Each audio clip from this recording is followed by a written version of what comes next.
Mothers day సందర్భంగా అవిరా fertility హాస్పిటల్లో మే 12 నుండి 31 వరకు ఉచిత సంతాన శిబిరం. ఆమె జీవితం చిన్నప్పటి నుంచి కష్టాలమయం. నేపథ్యం పేదరికమైన, కన్నీళ్లు కష్టాల సుడిగుండాలు ఎదురైనా ఎక్కడ ఆగిపోలేదు. 16 ఏళ్లకే పెళ్లి, 16 ఏళ్లకే కుమారుడు, మరో ఏడాదికి పాప. అటు భర్త వేధింపులు. జీవితం అయిపోయింది అనుకుని సర్దుకుపోలేదు పవిత్ర. జీవితంలో ఏదో సాధించాలి అనుకుంది. అందుకే ఆమె పరుగును ఆపకుండా పట్టుదల, ప్రతిభే ఆయుధాలుగా ముందుకు సాగింది. లైబ్రరీలో పనిచేసే దగ్గర నుంచి నటిగా మారింది. ఆమె జీవన ప్రయాణం ఎంతో మందికి స్ఫూర్తిదాయకం.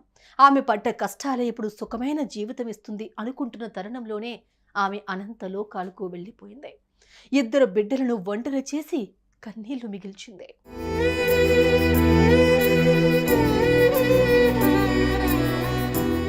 పవిత్ర జయరాం ఏప్రిల్ 14న కర్ణాటక బెంగళూరులో జన్మించారు. ఈమె తండ్రి పేరు జయరాం కాగా పవిత్రకు చదువుకుని మంచి ఉద్యోగం చేయాలని కోరిక. కానీ కుటుంబ సభ్యులు మాత్రం ఆమెకు 16 ఏళ్లకే పెళ్లి చేశారు. వెంటనే ఒక కొడుకు పుట్టాడు. ఆ మరుసటి ఏడాదే కూతురు ప్రతీక్ష పుట్టింది. 20 ఏళ్లు దాటకుండానే ఆమె 2 పిల్లల తల్లయింది. అటు భర్త వేధింపులు అధికమవ్వడంతో భర్తను వదిలేసి పిల్లలతో కలిసి వేరుగా ఉండటం మొదలుపెట్టింది.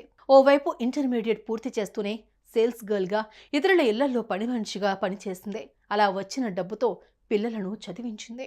కాలం గడుస్తున్న కొద్దీ పిల్లలు పెద్దవడం, ఆదాయం సరిపోకపోవడంతో ఆమె ఇబ్బంది పడింది. ఓ నర్సింగ్ కాలేజీ లైబ్రరీలో జాబ్లో జాయిన్ అయింది. అక్కడ ఓ రోజు కన్నడ ప్రభాపత్రిక రిపోర్టర్ను కలిసింది. ఆమె పరిస్థితి వివరించింది.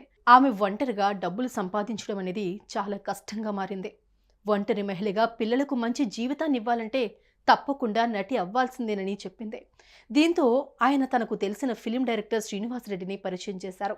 ఆయన కాస్త మరుసటి రోజు ఉదయం జయనగర్లోని తన ఆఫీస్కు రావాలని చెప్పారు.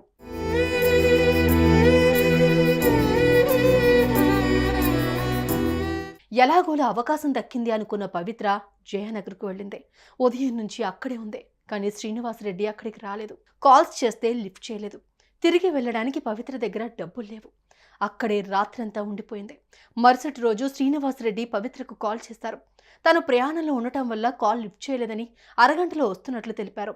అరగంటలో వచ్చిన శ్రీనివాస్ రెడ్డి పవిత్రను కారెక్కించుకున్నారు. తాను చేసే డాక్యుమెంటరీ ఫిలిమ్స్కు అసిస్టెంట్ డైరెక్టర్గా ఛాన్స్ ఇచ్చారు. అలా చిత్రసీమలో అడుగుపెట్టింది.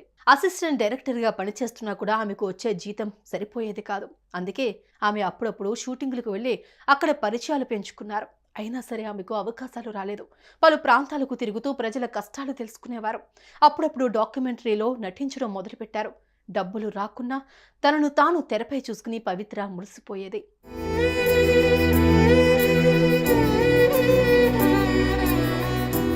2003లో చంద్రచకోరి, 2008లో గాలిపటం అనే సినిమాల్లో చిన్న చిన్న రోల్స్ చేసింది. ఆ తర్వాత ఎలాగోలా పవిత్ర పంట పండింది. కన్నడలోని ఓ సీరియల్లో ఆమెకు ఛాన్స్ వచ్చింది. ఆ సీరియల్లో ఆమె హీరోకి చెల్లిగా పనిచేసింది. మంచి పేరు తెచ్చుకుంది. ఇంట్లో పిల్లలను చూసుకుంటూ వారికి ఏ లోటు రాకుండా చూసుకుంది. అలా ఒకదాని తర్వాత ఒకటి ఆఫర్స్ ఆమెకు క్యూ కట్టాయి. 2009లో జోకై అనే సీరియల్లో నటించింది. ఆ తర్వాత 2020లో రోబో ఫ్యామిలీ అనే సీరియల్లో మంచి పేరు సంపాదించుకుంది. ఇక నిన్నే పెళ్లాడతా, స్వర్ణ ప్యాలెస్, త్రినయని సీరియల్స్తో ఆమె ప్రేక్షకుల్లో రిజిస్టర్ అయిపోయింది. ఇదిలా ఉండగా పవిత్ర జయరాం 2021లో తన సహనటుడు చంద్రకాంత్ను పెళ్లి చేసుకుంది. అప్పటి నుంచి తనతో కలిసి ఉంటోంది. వీరిద్దరూ కలిసి త్రినయని సీరియల్లో నటించారు. అంతేకాదు ఇద్దరూ కూడా మంచి ఫామ్లో ఉన్నారు. ఈ మధ్య ఇద్దరూ కలిసి ఓ సినిమాకు కూడా సైన్ చేశారు. అలా ప్రొఫెషనల్గా, పర్సనల్గా కూడా తన లైఫ్ను తాను సెట్ చేసుకుంది పవిత్ర.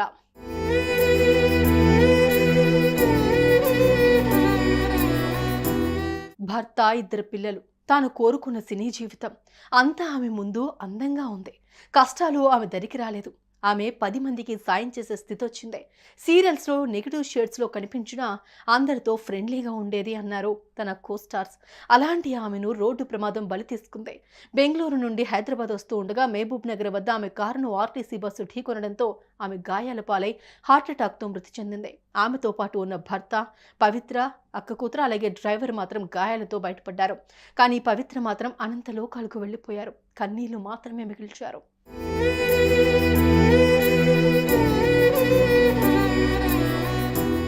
కష్టాలన్నది ఈదుతూ పవిత్ర ఒడ్డుకు చేరుకున్నారు.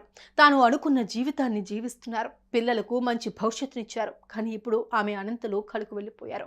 ఆమెను చూస్తూ బతుకుతున్న పిల్లలకు మాతృ దినోత్సవం నాడే దూరమయ్యారు. భార్య సర్వస్వం అనుకుని బతుకుతున్న చంద్రకాంత్ను ఒంటరి చేశారు. ఈ కఠిన సమయం నుండి ఆ దేవుడే వారిని బయటకు తీసుకురావాలి, వారికి ధైర్యం ఇవ్వాలని కోరుకుందాం. సుమన్ టీవీలో మీ పర్సనల్ అండ్ బిజినెస్ ప్రమోషన్స్ కోసం కింది నెంబర్కి కాంటాక్ట్ చేయండి.